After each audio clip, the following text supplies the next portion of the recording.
Good morning guys, mapagpalang araw for today's vlog. Kasi nabuhay na dito, isprehan ko siya. Yan o, patulan natin. Isprehan ko siya ng insecticide.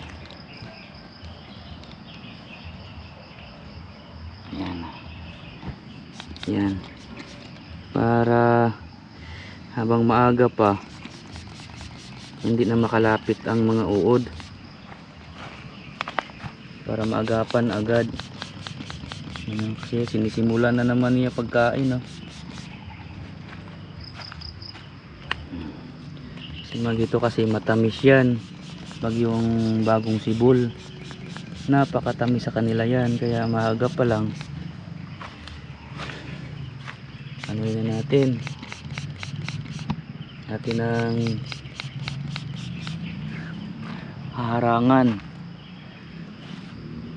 Hindi na pwede silang makakain or makaakyat kasi naku, yari ang ating tanim, no, mga yun, oh.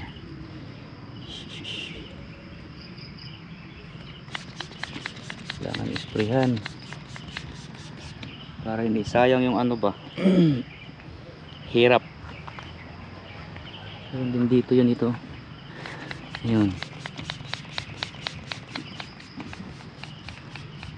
Yun lang. Tigtatlo talaga buhay yung tigtatlo eh. Lumusot lahat yung iba. Swerte natin, swerte. Dito, ayun, yung dalawa.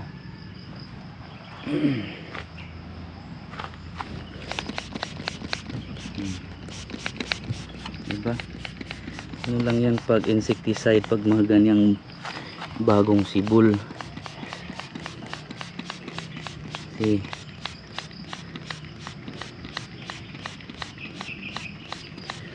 Sayang yung hirap mo pag hindi mo agapan agad. Gaya nito, oh, wala nang dahon hanggang ngayon, hindi pa siya lumaki kasi laging nauubos ang dahon. Dito, ay ito pa sa gilid, tinitikan ko lang maapakan to.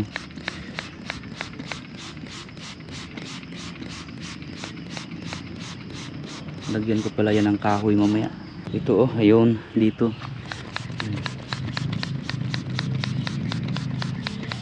Lumabas talaga yung tigtatlo kong tanim. Tapos yung ating kalabasa ay agapan na natin yan para masurvive sila. Kasi paghayaan sa gaganyan gaya nito, kinainan na ng uod. Ganun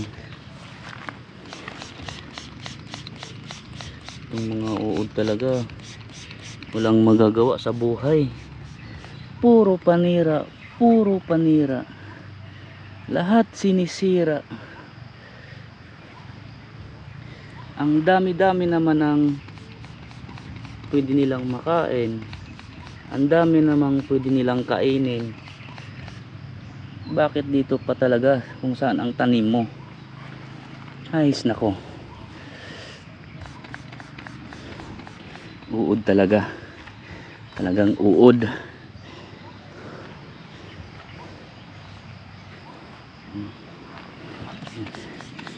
Talagang babanatan lang natin yan ng DIY na pang spray insecticide. Kasi yun na naman ginawa ko noon nung sa dating kalabasa ko. Nag DIY lang ako ng pang insecticide. Ayun, lumusot lahat, kaya buhay. Kaya ngayon ulitin ko ulit siya pag insecticide gamit ang DIY. Tapos yung ating seedling dito, dami na nagsibulan na patula. Yan o. Oh. di ba? Kailangan natin tong isprehan kasi para maagapan kung sakasakali lang may umakyat dito pero hindi makaakyat kasi madulas to madulas tong ano ng mineral. Isprehan lang natin panigurado. Pati yung kalabasa natin. Hindi pa lahat nagsibol dito banda, marami pa akong nilagay dito wala pa. Ganun pang tataba. Palakihin ko muna to bago ko pala ilagay doon sa sa lupa doon. Akin muna tong papalakihin yung talagang kaya na lumaban yung mga dahon at saka yung niya yung tangkay ng ganon kasi para hindi sayang, baka naman mamatay lang, sayang, malalaki na. Banatan natin ng insecticide yan. Dito ang dahon ng tingnan nyo. Tapos talagang iba talagang ganito ang nararamdaman sa isang magsasaka. Hindi ka makakaramdam pag maganda pag unang lalo na pag wala kang pang insecticide kasi wala dito muna tayo sa mga pwede lang magapan.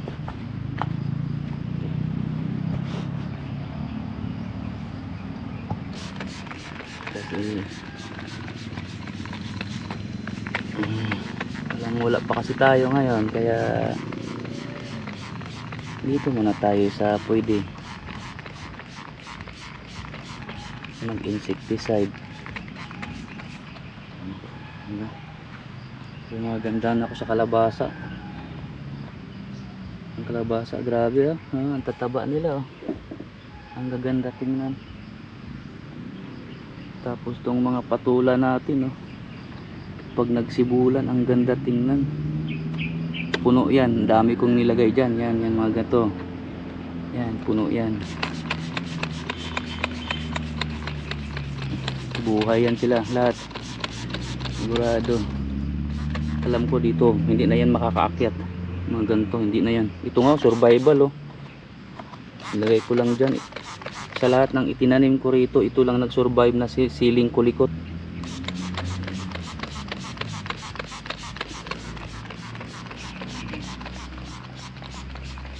Yan.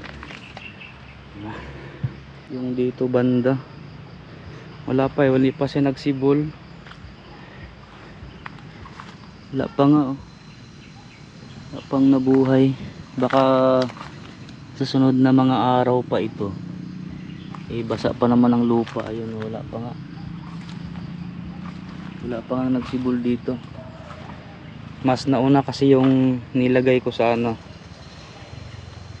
sa bote ng mineral. Nauna yun ng isang araw, parang ganun. Nauna yun.